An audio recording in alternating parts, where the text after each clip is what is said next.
दुश्मन को मारो कम, तड़पाओ ज्यादा। ये देश रहना चाहिए गैर बराबरी के खिलाफ इस लड़ाई में। नमस्कार, मैं हूं चित्रा त्रिपाठी और अब वक्त हो चला है जनहित का।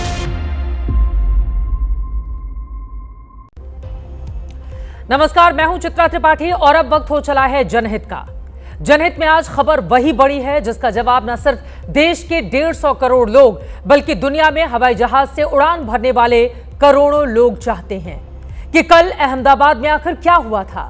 एयर इंडिया की फ्लाइट क्यों क्रैश हुई, भूल कहां हुई, भूल किससे हुई।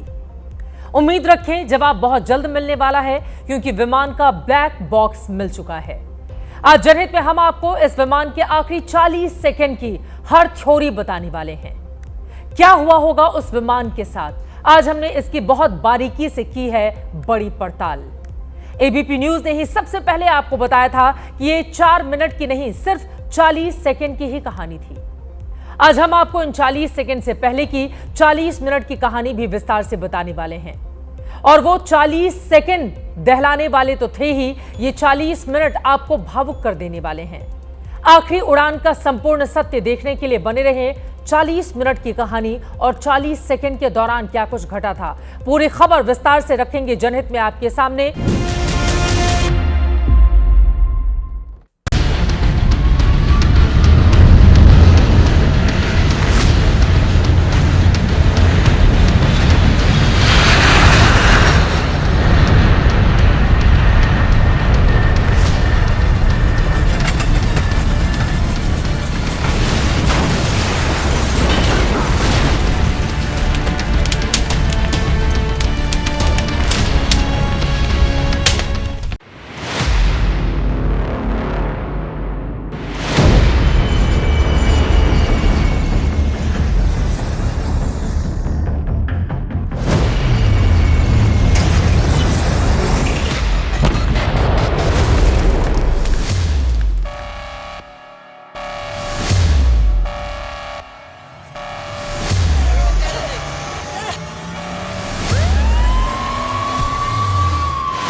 ओरिएंट बेल टाइल्स स्टूडियो से आप देख रहे हैं एबीपी न्यूज।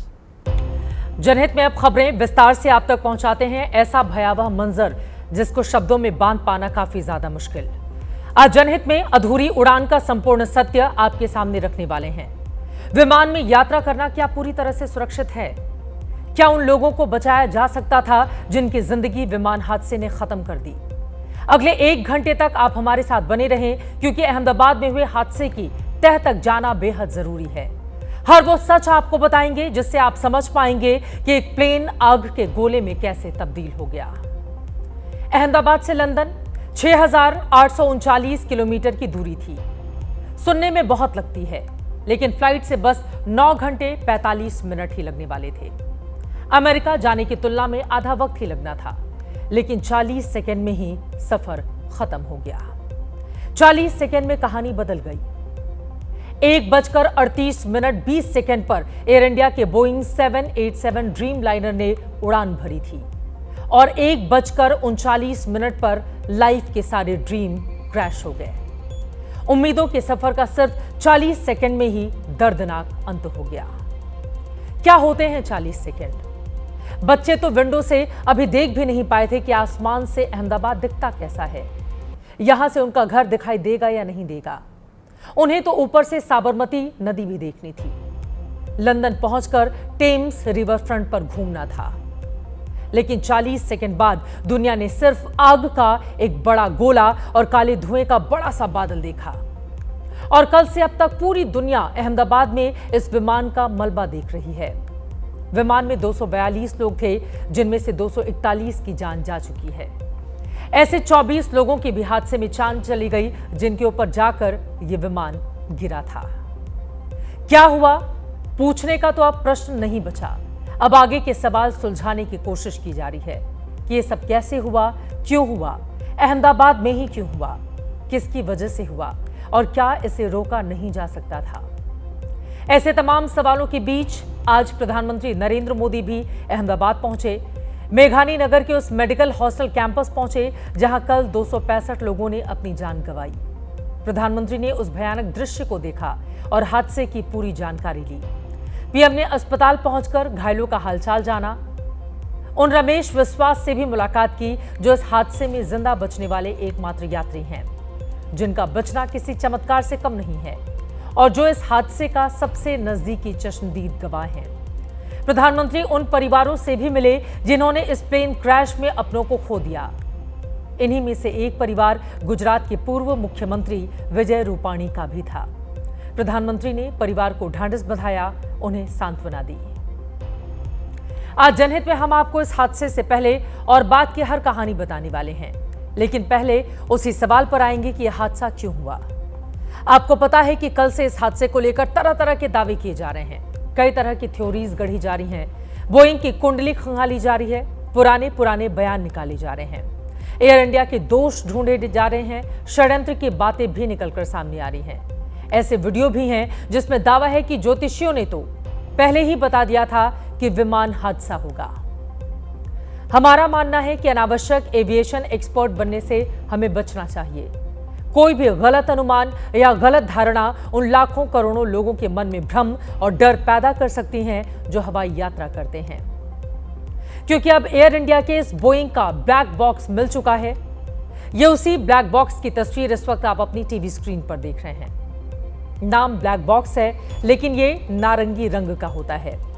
विमान के साथ क्या अनहोनी हुई, कहां भूल हुई, किससे भूल हुई, ऐसे हर सवाल का जवाब इस ब्लैक बॉक्स में कैद है।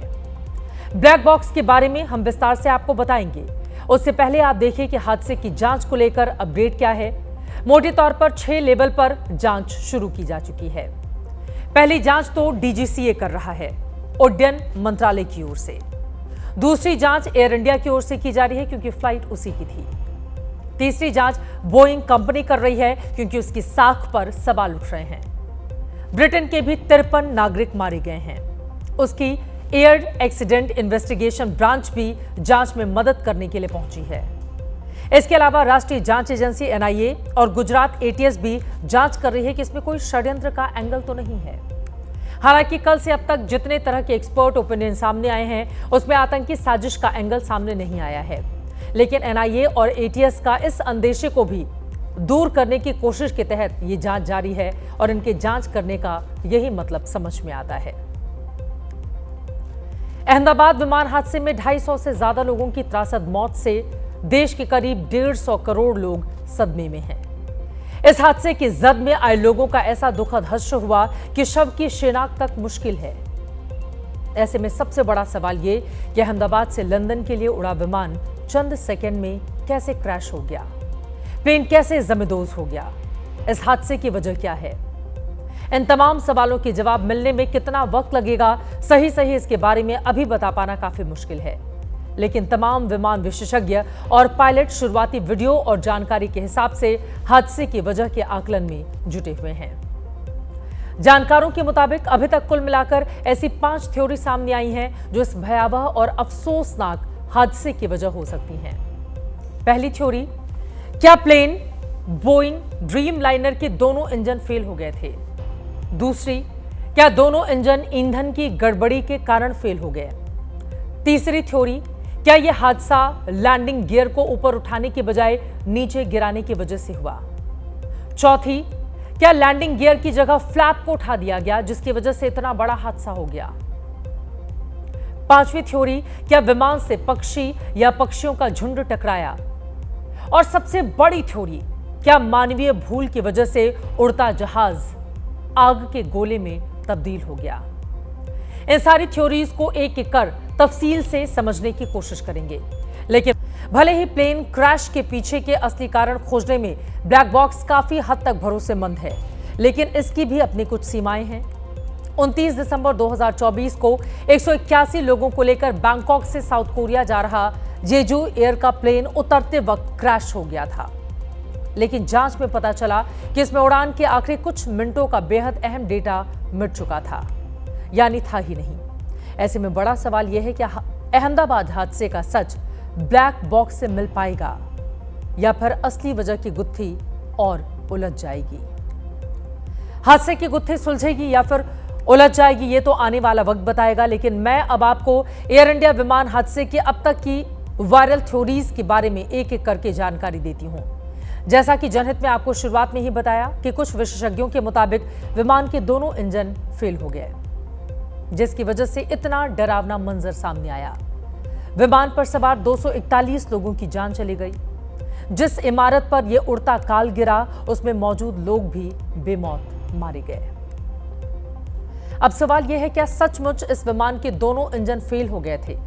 तो कई विशेषज्ञों का कहना है कि विमान के दोनों इंजन का पावर लॉस प्लेन क्रैश होने का एक कारण हो सकता है।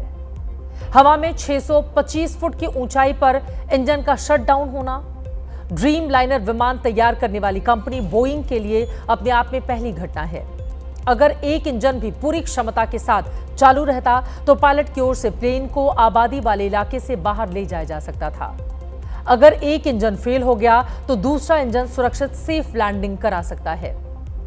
इस हादसे की वजह दोनों इंजन फेल होना हो सकता है, क्योंकि विमान के पायलट ने आखिरी मौके पर आपातकालीन कॉल किया था, यानी पायलट के पास मदद मांगने का समय था, लेकिन विमान को काबू करने का नहीं। इस थ्योरी की कहानी खुद विशेषज्ञों की जुबानी सुनते हैं। हम लोग सोच रहे हैं कि इसका एक इंजन फेल हो गया फिर भी नीचे चला गया है, ये ज़्यादातर नामुमकिन है। DR flight data recorder is retrieved, जहाँ से सारे इंजन के पैरामीटर्स, क्या हो रहा था एयरक्राफ्ट में, वो सारा डेटा मिलेगा। एक चीज़ क्लियर हो रहा है कि दोनों इंजन का पावर किसी कारण से, क्या कारण है हम लोगों को नहीं पता, किसी कारण से ख़त्म हुआ या कम हुआ, जिसके कारण वो जहाज को सस्टेन नहीं कर पाया और जहाज नीचे आया। It was a human error, what I see that, and which I could be completely wrong, but what I see is a human error because both the engine was in full power when it took off, and within 3 kilometers it's fell from the sky, which is unheard of. Situation पे made a call the Air India 171 के captain Sabharwal ने कि जी मैं इसमें loss of thrust हुई है। Loss of thrust का मतलब केवल ये है कि इसमें इंजन जो है वो पावर नहीं दे पा रहा। इस जहाज में 2 इंजन होते हैं, दोनों इंजन पावर नहीं दे पा रहे। तो जैसा हमने देखा वीडियो में,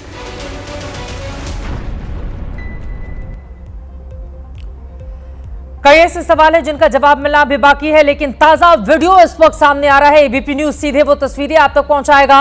आप ये देखिए, ये तस्वीरें आपको दिखा रहे हैं जिस जगह पर विमान हादसा हुआ था, उसके बाद की ये तस्वीरें हैं। किस तरह से चीख पुकार मच गई, एक बार सुनते हैं लोग किस तरह से वहां पर चीखने लगे, चिल्लाने लगे। ये सबसे ताजा वीडियो है।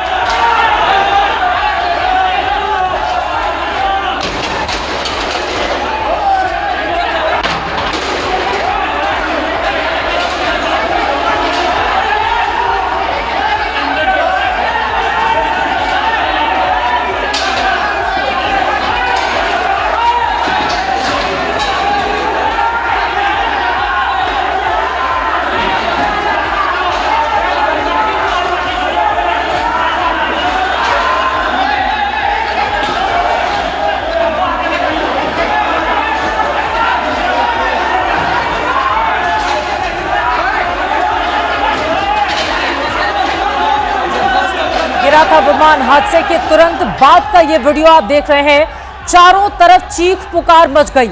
वहां पर जो लोग मौजूद रहे उन्होंने उन तमाम घायलों को बचाने की कोशिश की और वहां पर किस तरह की अफरा तफरी का माहौल था, एक बार फिर से सुनते हैं। ये वीडियो हादसे के तुरंत बाद का है।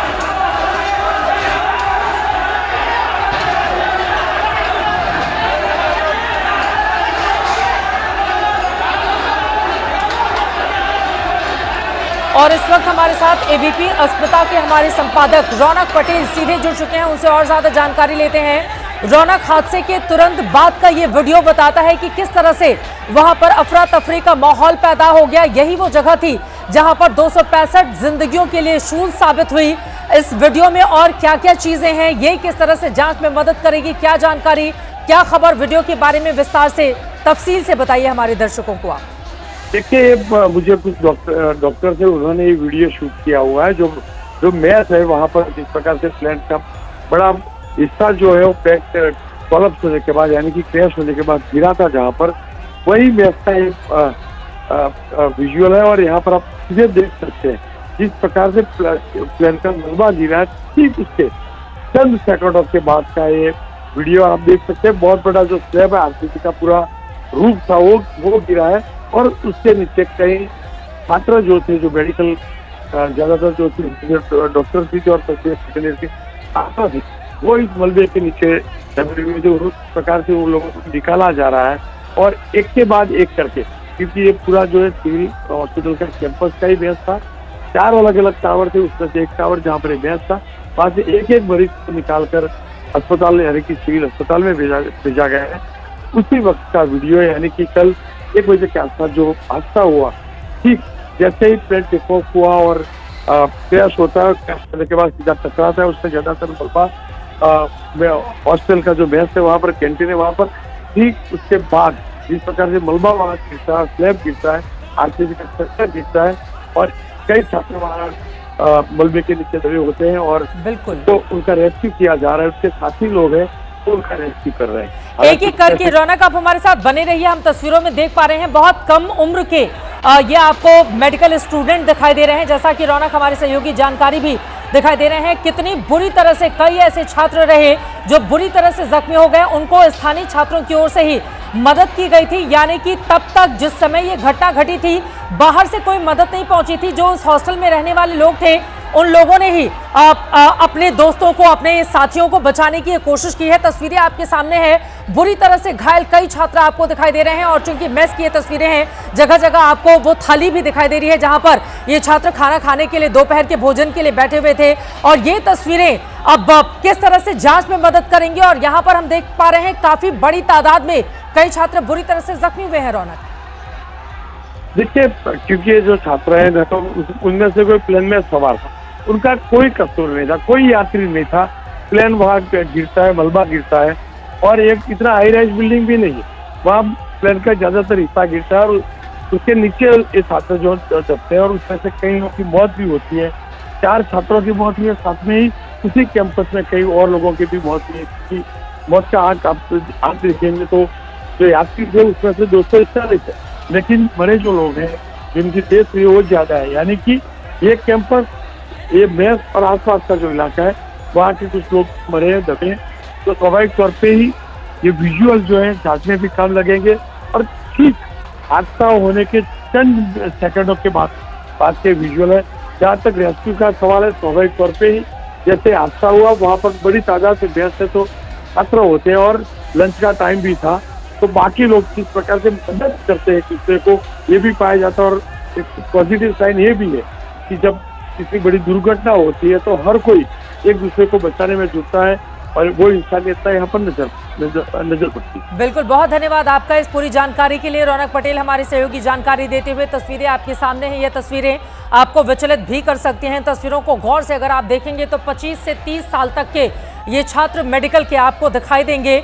जैसे ही विमान हादसे का शिकार हुआ और उसके बाद इस हॉस्टल पर गिरा, उसके बाद देखिए यहाँ पर किस तरह से ऐसा लग रहा है कि छत का पूरा मलबा नीचे आकर गिरा, और नीचे जो छात्र वहां पर भोजन कर रहे थे दोपहर के समय, काफी बड़ी तादाद में वहां पर छात्रों की मौजूदगी थी, वो इस हादसे का शिकार हो गए। 241 तो उन लोगों की जान गई है जो लोग प्लेन में सवार थे, लेकिन कुल मरने वालों की संख्या 265 है। और इसके जरिए आप समझ सकते हैं कि कितने छात्र इस हादसे का शिकार हुए हैं।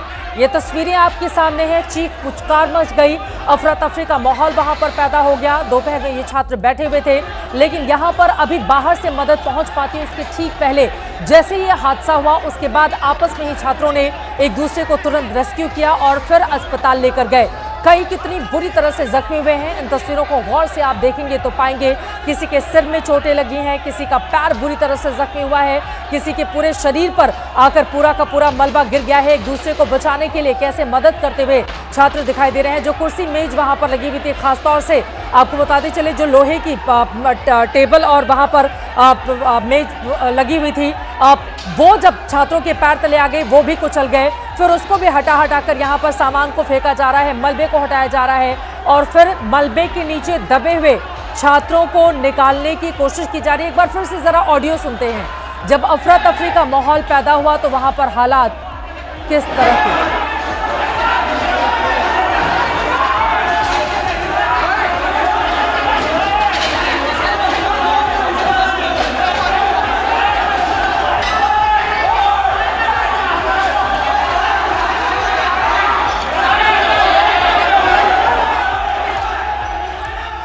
ये जिंदगी से जंग की तस्वीरें हैं, ये एक एक सांस की तस्वीरें हैं, ये अपने दोस्तों को, अपने यारों को जिनके साथ पढ़ाई करते हैं उनको बचाने की ये तस्वीरें हैं। ये तस्वीरें आपको विचलित कर सकती हैं। आप जरा सोचिए आराम से, किसी को भनक भी नहीं थी कि अगले पल क्या होने वाला है, लेकिन तस्वीरें देखकर आप अंदाजा लगा सकते हैं कि कितना भयावह ये हादसा और कितने स्टूडेंट चपेट में आए होंगे।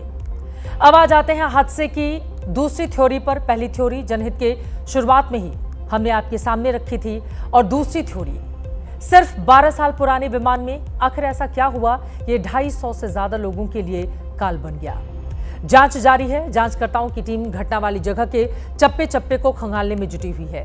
ब्लैक बॉक्स भी मिल चुका है, बाकी सुराग तलाशे जा रहे हैं। इस हादसे की एक और थ्योरी ईंधन में गड़बड़ी बताई जा रही है। आप जानते हैं कि विमान पेट्रोल, डीजल या सीएनजी से नहीं उड़ते। विमानों के लिए विशेष ईंधन एटीएफ का इस्तेमाल होता है। हादसे के वक्त विमान में 1.25 लाख लीटर से ज्यादा ईंधन था। ऐसे में सवाल यह है कि क्या विमान के ईंधन में मिलावट थी। कुछ जानकारों के मुताबिक इंजन फेल होने की वजह से ईंधन में मिलावट भी हो सकती है। एटीएफ में पानी या फिर कोई और चीज भी मिलाई जा सकती है। मिलावट से ईंधन की गुणवत्ता में कोई फर्क तो नजर नहीं आता, लेकिन इसकी वजह से इंजन पर असर जरूर पड़ता है और नतीजे के तौर पर ऐसा हादसा सामने आ सकता है। very preliminary stage, it can be due to fuel contamination. It comes in the sabotage. So whatever fuel you are adding, if it is contaminated with water or whatever is there, so as far as the quantity of the fuel is concerned, it will show perfect, but it is contaminated with something which prevents the burning of the fuel. So you give the power. Initially it starts, but when it demands the peak power, that time it may not be giving the required peak power because of fuel contamination. Engine रुक सकता है या contamination हो उसमें तेल में तो engine रुक सकता है। ये पायलट ने गलती से गियर की जगह फ्लैप लिया, जबकि होना नहीं चाहिए, क्योंकि गियर जो है वो जो फ्रंट पैनल बोलते हैं उसके ऊपर गियर का लीवर होता है और जो फ्लैप का होता है लीवर वो होता है पेडेस्टल के ऊपर, मतलब बीच में। पर हम लोग इस चीज को, ह्यूमन एरर को रूल आउट नहीं कर सकते। हादसे की अगली थ्योरी थोड़ी टेक्निकल जरूर है, लेकिन इसे समझना भी बेहद जरूरी है। एविएशन एक्सपर्ट्स के मुताबिक विमान के उड़ान भरते ही लैंडिंग गियर ऊपर उठा दिया जाता है, लेकिन दुर्घटनाग्रस्त विमान में लैंडिंग गियर नीचे था। ऐसे में सबसे बड़ा सवाल है कि लैंडिंग गियर ऊपर क्यों नहीं था। आमतौर पर लैंडिंग गियर को करीब 400 फीट की ऊंचाई पर उठाया जाता है, इससे ड्रैग कम हो जाता है। जानकारों के अनुसार लैंडिंग गियर नीचे रहने से ड्रैग बढ़ता है, जिससे विमान के ऊपर उठने की क्षमता कम हो सकती है। कुछ पायलट के मुताबिक भूलवश लैंडिंग गियर की जगह फ्लैप्स को उठा दिया गया, जो हादसे की एक बड़ी वजह हो सकती है। That instead of one of the pilot, instead of putting the landing gear up, must have put the flaps up, and that's the only explanation. What, as my experience, I could say that this could be one of the reason what has happened. Training भी एक इसमें बहुत अहम मुद्दा इस पूरे aviation में रहता है। Now it is too early to say right now, to be very honest, ये है कि भाई क्या कारण हो सकता है। मैं तो यही कभी कहना चाहता हूँ कि एविएशन में देयर इज नो सॉरी, क्योंकि इतना स्प्लिट सेकंड डिसीजन होता है कि आपको सॉरी कहने का मौका भी नहीं मिल पाता। अहमदाबाद में एयर इंडिया का विमान टेक ऑफ करते ही क्यों क्रैश हो गया, इसका जवाब हर कोई जानना चाहता है। ऐसे में अब इस पर अमेरिका के aviation expert John M Cox ने बड़ा खुलासा किया है। कॉक्स के मुताबिक विमान के पुर्जे ठीक से फिट नहीं किए गए थे, इसीलिए यह हादसा हुआ। वॉशिंगटन डीसी स्थित सेफ्टी ऑपरेटिंग सिस्टम के सीईओ कॉक्स का कहना है कि हादसे के वक्त प्लेन के स्लैट्स और फ्लैप्स सही स्थिति में नहीं थे। कॉक्स के अनुसार प्लेन का अगला हिस्सा ऊपर की ओर उठता हुआ और फिर नीचे की ओर गिरता हुआ दिखाई दे रहा है। इसका मतलब है कि टेक ऑफ के वक्त प्लेन पर्याप्त लिफ्ट नहीं बना पा रहा था। उनके मुताबिक प्लेन के स्लैट्स और फ्लैप्स को इस प्रकार रखा जाना चाहिए कि पंख कम गति पर अधिक लिफ्ट बना सकें। इस हादसे की एक और थ्योरी कल भी सामने आई थी। कहा गया कि अहमदाबाद से विमान के उड़ान भरते ही पंछियों का झुंड उसे टकरा गया। इस तरह की घटनाएं पहले भी हो चुकी हैं, जब उड़ते विमान से पक्षियों के टकराने से हादसे हुए और लोग मारे गए। हालांकि कल के हादसे में इस थ्योरी के पक्ष में अब तक कोई सबूत सामने नहीं आया है। इन सब के बीच सबसे बड़ी थ्योरी मानवीय भूल को बताया जा रहा है। कुछ विशेषज्ञों के मुताबिक ये भूल पायलट की हो सकती है, लेकिन बड़ी बात यह है कि विमान के कैप्टन सुमित सभरवाल बेहद अनुभवी थे। उन्हें 8000 से ज्यादा घंटे की उड़ान का अनुभव था। साथ ही दूसरे पायलट क्लाइव कुंदर के पास भी 1000 घंटे से ज्यादा की उड़ान का तजुर्बा था। लेकिन भूल किसी से हो सकती है। ऐसे में सवाल ये कि क्या विमान के पायलट से कोई चूक हो गई। जैसे अहमदाबाद एयरपोर्ट में बर्ड्स बहुत हैं, लेकिन क्या वो इतने ज्यादा थे कि एयरबस बोइंग 787 जैसे जहाज के दोनों इंजन को एक साथ खत्म कर सकता है? Quite unlikely, but that is one of the possibility. जो चीज मुझे नहीं समझ में आ रही है कि उनका लैंडिंग गियर क्यों डाउन था। 30 से 50 फीट के ऊपर में लैंडिंग गियर को अप करने की कार्यवाही 50 फीट से ऊपर से शुरू हो जाती है, और इस केस में लैंडिंग गियर डाउन है। पॉसिबिलिटी के एयरक्राफ्ट का engine power loss was detected before hand. अब टेक्निकल फॉल्ट के साथ अगर कोई मिक्सअप ऑफ पायलट एक्शन हुआ है कॉकपिट में, तो वो सीवीआर और एफडीआर ही बताएगा। अलग अलग तरह की थ्योरी सामने आ रही हैं, लेकिन क्या सच है इस पूरे के पूरे घटना का, इसके लिए हमें थोड़ा इंतजार करना होगा। लेकिन जांच लगातार जारी है। 40 सेकेंड में प्लेन कैसे क्रैश हुआ, क्रैश की वजह क्या क्या हो सकती है, इन सवालों के जवाब अभी हमने जानने की कोशिश की। लेकिन इस 40 सेकेंड से पहले क्या हुआ था? क्या प्लेन में किसी गड़बड़ी की भनक पायलट को पहले मिल गई थी? क्या उड़ान भरने से पहले रनवे और टैक्सी वे में सब कुछ सामान्य था? इस सवाल का जवाब भी देश जानना चाहता है। आखिर पायलट की एटीसी से रनवे पर क्या बात हुई? दोपहर 1 बजे से लेकर 1:40 तक, यानी पूरे 40 मिनट की कहानी को हमने तलाशने की कोशिश की है। देखिए जनहित की इन्वेस्टिगेटिव रिपोर्ट, वो 40 मिनट में। घड़ी में दोपहर के 1:38:20 हो रहे थे जब एयर इंडिया के बोइंग ड्रीमलाइनर 171 ने आसमान में उड़ान भरी थी।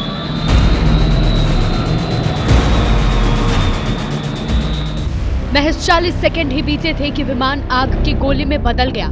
घड़ी की सुई में तब 1:39 का वक्त हो रहा था।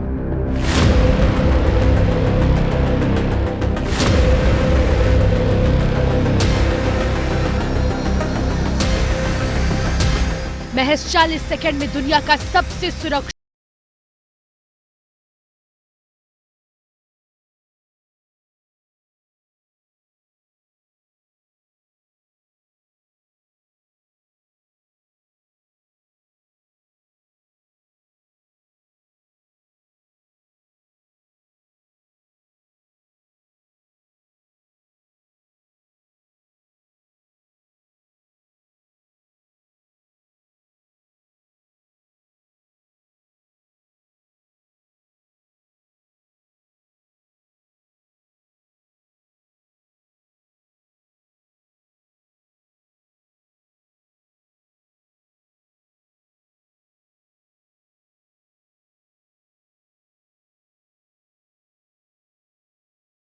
एंट्री बंद हो चुकी थी। अहमदाबाद से एयर इंडिया के बोइंग 7878 ड्रीमलाइनर विमान की उड़ान की टाइमिंग अमूमन दोपहर 1 से 2 बजे के बीच की होती है। शेड्यूल टाइम 1:10 का है। गुरुवार को भी विमान ऑन टाइम था। विमान की तरफ जाने के लिए यात्री गेट नंबर 2 से एंट्री करके फ्लाइट की तरफ बढ़ चुके थे। 1 बजे तक तमाम यात्री विमान में अपनी अपनी सीट पर बैठ चुके थे। टैक्सीवे में खड़ा विमान रनवे की तरफ बढ़ने के लिए तैयार था। ग्राउंड स्टाफ तमाम सुरक्षा नियमों को परख चुके थे। अब विमान को प्रस्थान करने का ग्राउंड सिग्नल एयर इंडिया के पायलट को मिल चुका था। पायलट सुमित सभरवाल और को पायलट क्लाइव कुंदर अपनी अपनी पोजीशन ले चुके थे।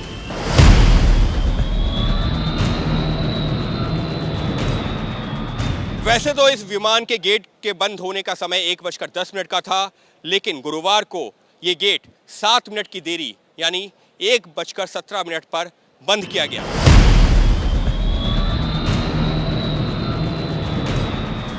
फ्लाइट में 2 पायलट के अलावा कुल 10 क्रू मेंबर थे। श्रद्धा धवन, अपर्णा महादेव इनमें इंजीनियर क्रू मेंबर थी। इनके अलावा साइनता चक्रवर्ती, नगन थोई, दीपक पाठक, मैथिली पाटिल, इरफान, लैमनुन थेम, रोशनी सोनघारे, मनीषा थापा विमान के साथ लंदन जा रहे थे। सबने प्लेन में अपनी अपनी जगह ले ली थी। विमान का दरवाजा बंद होते ही क्रू ने पैसेंजरों को सुरक्षा नियमों की जानकारी देने की तैयारी शुरू की। हर फ्लाइट में ऐसा होता है। गुरुवार को भी एयर इंडिया के इस फ्लाइट में सवार 230 यात्रियों को क्रू ने उड़ान के नियमों की तमाम जानकारियां दी, पायलट से परिचय कराया, सीट बेल्ट लगाने और हवा के दबाव को समझने की औपचारिकता पूरी की। लेकिन किसी को क्या पता था कि ये तमाम जानकारी अगले 20 मिनट बाद धरी की धरी रह जाएंगी। घड़ी में जब 1:25 का वक्त हुआ तब विमान को उड़ाने वाले पायलट सुमित सभरवाल ने यात्रियों को शुभकामना संदेश दिया। बता दिया कि अब वो विमान में उड़ने को तैयार हैं। 9 घंटे 45 मिनट का एस्टिमेट टाइम भी बता दिया। सभी यात्रियों के विमान में सवार होने के बाद पायलट ने एटीसी को सूचित किया कि अब वो तैयार है। कुछ देर बाद ही एटीसी ने पायलट को सिग्नल दिया।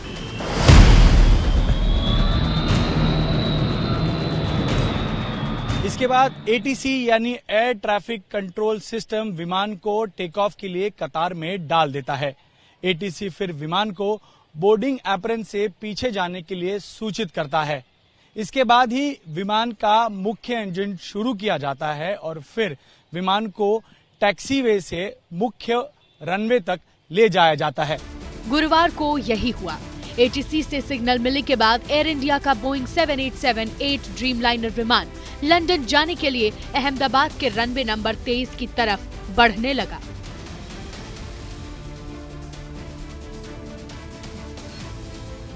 इस नक्शे को अब आप ध्यान से देखिए।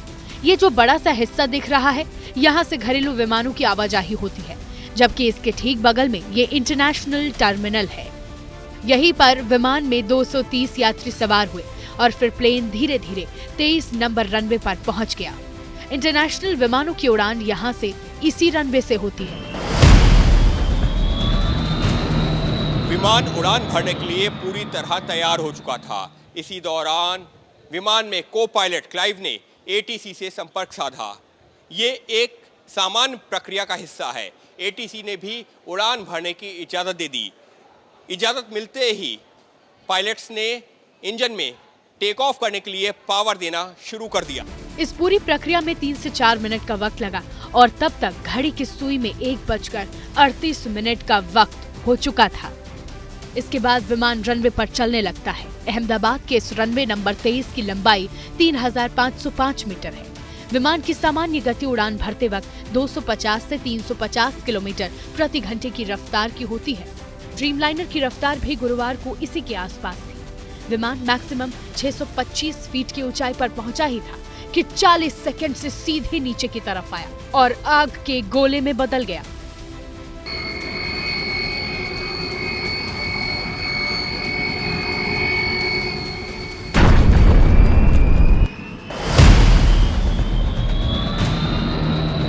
नौ घंटे 45 मिनट का सफर तय करने के बाद इस विमान को लंदन पहुंचना था, लेकिन अहमदाबाद से उड़ान भरते ही ये विमान क्रैश कर गया। ये हादसा तब हुआ जब उड़ान भरने के बाद एयरपोर्ट की 4 दीवारियों के बाहर ही ये प्लेन निकला था। और अब आखिरी उड़ान की सबसे दर्दनाक कहानियां।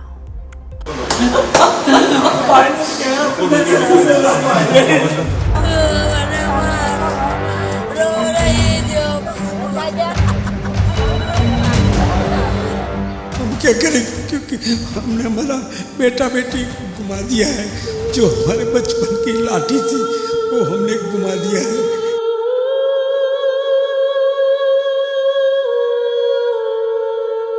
हमने ऐसा सपने में भी नहीं सोचा था कि ऐसी मौत आएगी उसकी। इतनी खराब हालत होगी, इतनी बुरी हालत होगी कि हम उसको देख भी नहीं पाएंगे आखिरी वक्त में। सब माँ से निकल गई, मेरी बच्ची माँ से मेरी सास नहीं निकल पाई। 2 बरस की है। सबसे बड़ी वही थी, मेरे बड़े भाई की बच्ची है। एक लड़की नहीं थी, जो लड़का था जी वो। कब से कल जब से ये दुर्घटना हुई उसके बाद से नहीं मिल रही है? नहीं, कल से हम ढूंढ रहे, नहीं मिल रहा है।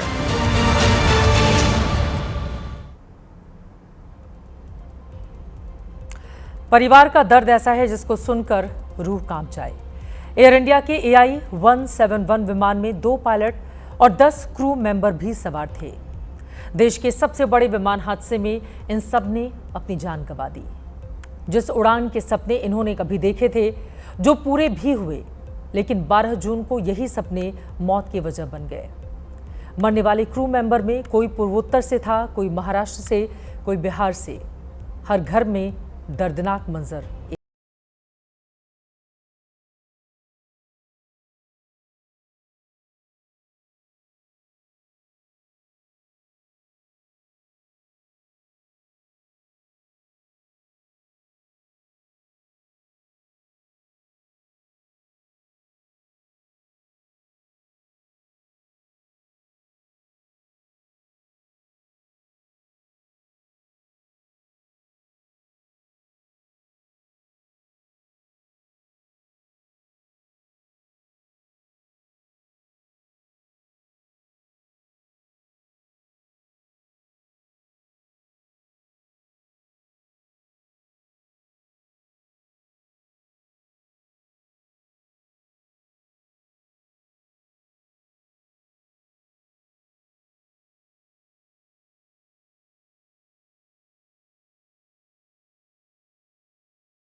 मास्टर्स बनने का, और उस सपने के लिए उसने बहुत सारे प्रयास किए। उसके बाद उसको नौकरी मिली 4 साल पहले। वो बहुत एक्टिव थी, हर एक चीज़ में एक्टिव थी। उसका पार्टिसिपेशन हर एक चीज़ में रहता था। ब्लॉगर थी और रिलेशन बहुत अच्छे से सबके साथ अच्छे थे उसके हमारे घर में। पहली तस्वीर में रोशनी एयर इंडिया की यूनिफॉर्म में लगेज लेकर जा रही हैं। कैप्शन में लिखा है रेडी हैं, चलो।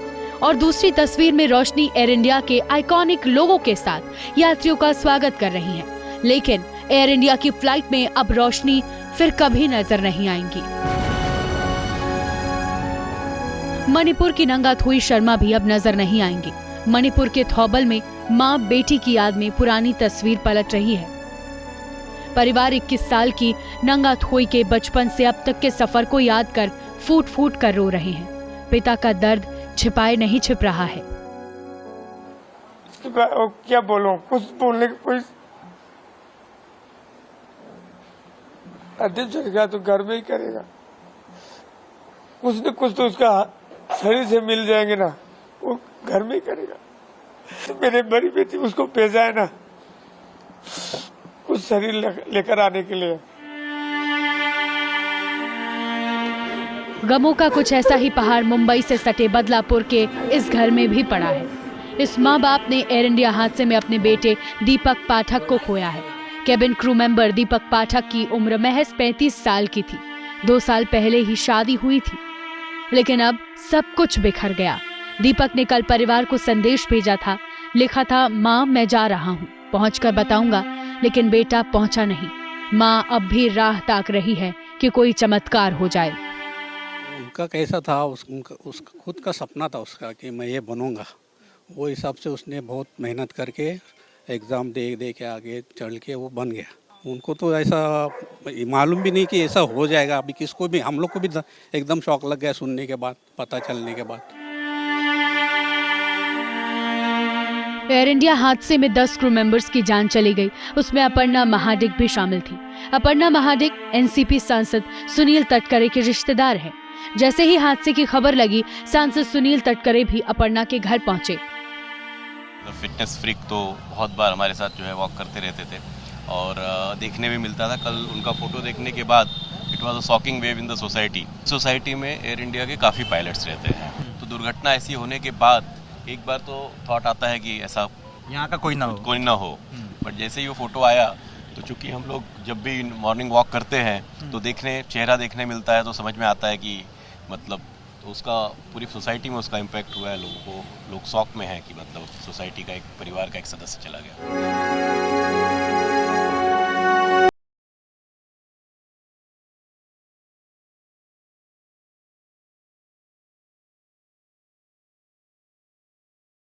मुंबई के रहने वाली मैथिली पाटिल ने भी एयर इंडिया विमान में अपनी जान गंवाई। क्रू मेंबर मैथिली पाटिल के घर में मातम पसरा हुआ है। मैथिली के पिता और बहन का रो रो कर बुरा हाल है। याद के तौर पर मैथिली की अपने परिजनों के साथ पुरानी तस्वीर टंगी है।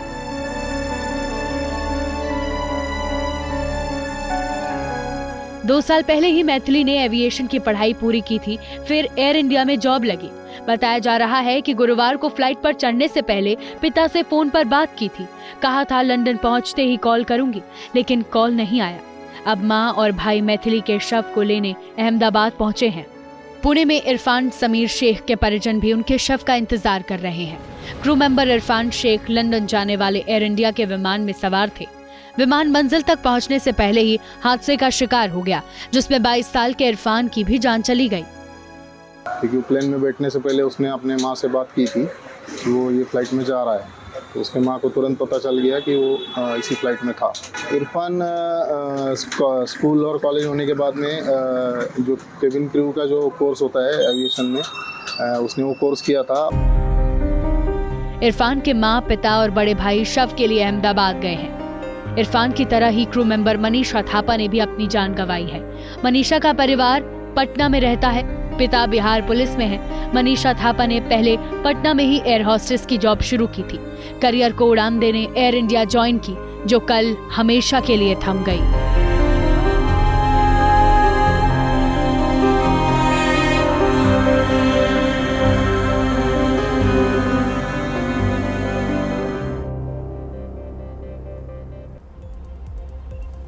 अहमदाबाद विमान हादसे ने कई परिवारों को बर्बाद कर दिया।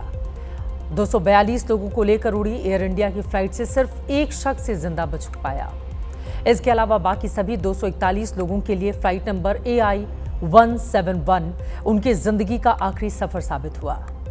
हादसे में किसी ने अपने बच्चे खो दिए, किसी ने अपने माँ बाप, और तो और इस एयर क्रैश में कई परिवार पूरे के पूरे खत्म हो गए।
ग्रीन कार्ड है उनका, वहाँ की सिटीजनशिप है उनके पास। यहाँ मेरी जो खाला है, मेरी खाला, हाँ, कार्डियक अटैक हुआ था उनको, तो उनका ऑपरेशन था, उसके लिए आया था, और ईद भी था बोल के फैमिली पूरी आई थी ईद मनाने के लिए।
जिनके परिवार के लोगों की जान गई है, उनके ऊपर क्या गुजर रही होगी, क्या बीत रही होगी, इस बात को आप आसानी से समझ सकते हैं। लेकिन जिंदगी में चमत्कार क्या होता है? दोबारा जिंदगी मिलना किसे कहते हैं? मौत को बेहद करीब से देखना क्या होता है?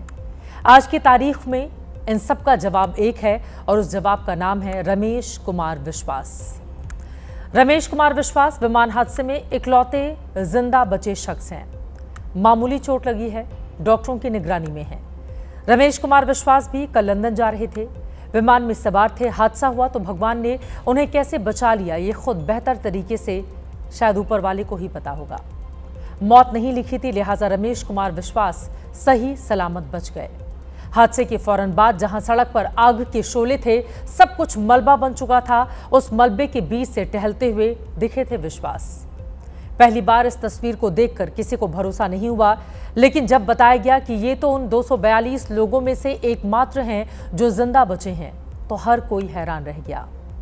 कल रात को गृह मंत्री अमित शाह उनसे मिलने पहुंचे थे। आज पीएम मोदी भी रमेश विश्वास से बातचीत कर उन्होंने हालचाल जाना।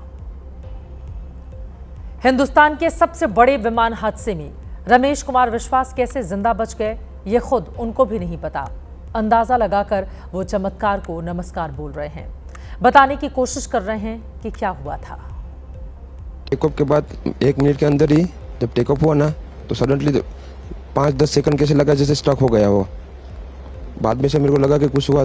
बाद में प्लेन में लाइट ऑन हो गई, ग्रीन और वाइट। बाद में वो पता नहीं, वो प्लेन टेक ऑफ ज़्यादा करने के लिए वो रेस जो बोलते हैं क्या, रेस दिया होगा ऐसा कुछ, और सीधा स्पीड में ही घुस गया। वो मेरे नज़रों के सब सामने हुआ था। मेरे खुद को भी बिलीव नहीं होता कि मैं कैसे उसमें से ज़िंदा बाहर निकला, क्योंकि थोड़ा टाइम लिए कि तो मेरे को लगा था कि मैं भी मरने वाला हूँ। लेकिन जब मेरी आँख खुल के मैं देखा ना, तो मुझे लगा मैं ज़िंदा हूँ। तो मैंने ट्राई किया, जब मेरी सीट थे वो मेरे बेल्ट निकाला, मैंने वो ट्राई किया जहाँ से निकल सकता वहाँ से, तो मैं निकल गया वहाँ से। मेरे को जब मैं जो साइड पे था ना, वो साइड हॉस्टल पे नहीं लैंड हुई थी।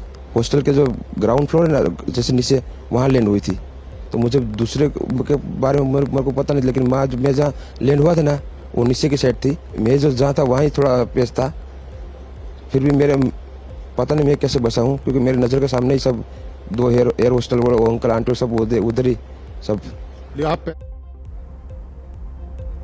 गुरुवार को महज 40 सेकंड में विमान उड़ने के साथ क्रैश हो गया। उसी 40 सेकंड में आग के गोलों के बीच से रमेश कुमार विश्वास मौत को चकमा देकर सुरक्षित बाहर निकल आए। विमान हादसे के वक्त अहमदाबाद की सड़कों पर आग का जो गोला गिरा, उसने भयानक तबाही मचाई। टुकड़ों टुकड़ों में 2-3 जगह ये आग के गोले गिरे थे।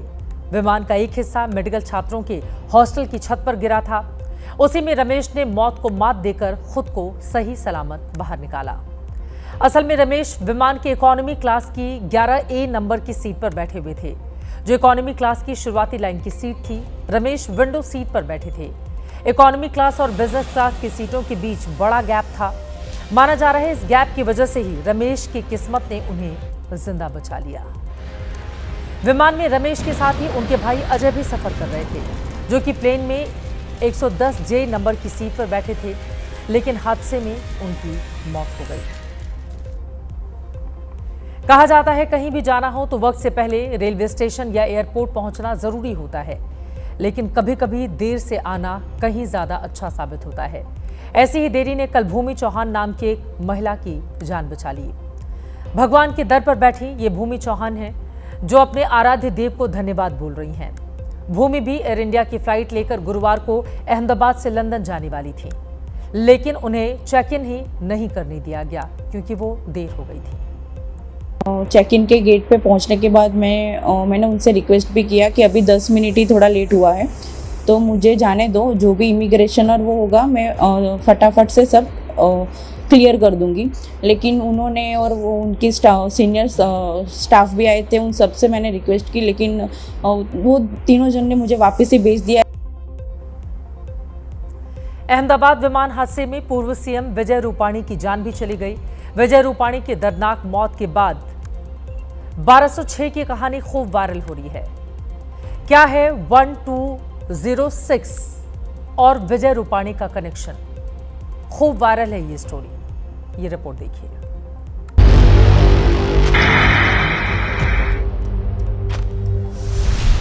(1206) ये महज एक नंबर नहीं है, ये हिंदुस्तान के इतिहास का वो काला दिन है जो कभी भूला नहीं जा सकता। 1206 मतलब 12 जून की तारीख, वो तारीख जब अहमदाबाद से लंदन जा रही फ्लाइट आग के गोलों में बदल गई। विमान में सवार एक मुसाफिर को छोड़कर सभी 241 लोगों की मौत हो गई। इसी विमान में सवार थे गुजरात के पूर्व सीएम विजय रूपाणी, शांत, सौम्य और कम शब्दों में बड़ी से बड़ी बात कह देने वाले राजनेता, प्रधानमंत्री नरेंद्र मोदी और अमित शाह के भरोसेमंद। प्रधानमंत्री नरेंद्र मोदी दोपहर को विजय रूपाणी के घर गए थे, परिवार वालों से मुलाकात की, आंखें नम थी। सोशल मीडिया पर उन्होंने उनके साथ बिताए लम्हों को याद करते हुए लिखा, कल्पना से परे है कि विजय भाई हमारे बीच नहीं है। मेरा रिश्ता उनसे दशकों पुराना है।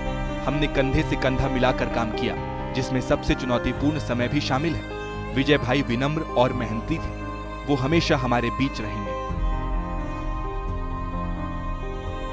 विजय रूपाणी पत्नी से मिलने लंदन जा रहे थे, लेकिन किस्मत को मंजूर कुछ और था। जिस अहमदाबाद को उन्होंने विकास की नई उड़ान दी थी, उसी अहमदाबाद के आसमान में जिंदगी की आखिरी उड़ान भरी। 12 जून यानी 1206, और ये 1206 विजय रूपाणी का लकी नंबर था। बताया जाता है कि जब से रूपाणी की जिंदगी में 1206 की एंट्री हुई, तब से उन्होंने तरक्की की सीढ़ियां चढ़नी शुरू की। 1206 नंबर की कार, 1206 नंबर का स्कूटर आज भी उनके घर के बाहर उनका इंतजार कर रहा है। लेकिन यही 1206 उनकी जिंदगी में गुरुवार को अनलकी साबित हो गया। विजय रूपाणी आज जिंदा होते अगर उन्होंने लंदन जाने का प्लान रिशेड्यूल नहीं किया होता। एबीपी न्यूज को जो जानकारी मिली है उसके मुताबिक पहले उन्होंने 5 जून का टिकट लिया था, फिर 10 जून का टिकट कराया, लेकिन दोनों कैंसिल करा दिए क्योंकि पंजाब में उपचुनाव को लेकर व्यस्त थे। तीसरी बार में 12 जून का टिकट लिया। इसे अजीब इत्तेफाक ही कहेंगे कि बिजनेस क्लास के जिस 2D नंबर सीट पर वो बैठे थे, उसका सीरियल नंबर भी 12 ही था। बोर्डिंग का वक्त 12:10 का था, इसमें भी 12 का number.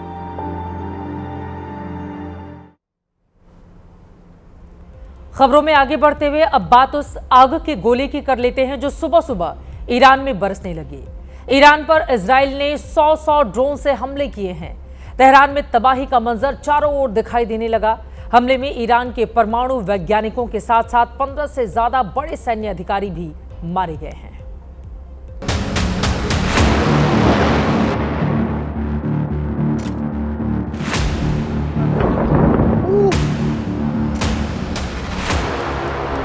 IDF began preemptive and precise strikes, targeting the Iranian nuclear program.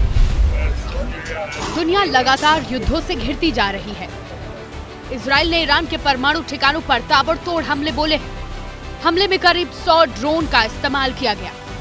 Israel के हमले से तेहरान की कई इमारतों को भारी नुकसान पहुंचा है, जबकि ईरान के 3 सैन्य अधिकारी और 2 परमाणु वैज्ञानिक भी इजराइल ने मार दिए। Hossein Salami, Mohammad Bagheri, doctor Fereydoun Abbasi और doctor Mohammad Mehdi. There were several commanders of the Iranians that were removed. One of them is the head of the Revolutionary Guards. Another is the head of their military force. Iran ने भी Israel पर जवाबी हमला बोला, लेकिन अब तक Iran का वार खाली गया है, जबकि इजराइल ने सुबह ही ईरान के परमाणु ठिकानों को निशाना बनाना शुरू किया था। अब इन दोनों देशों के बीच आगे की परिस्थिति क्या बनेगी, इस पर लगातार रहेगी एबीपी न्यूज की नजर। जनहित में आज के लिए दीजिए इजाजत।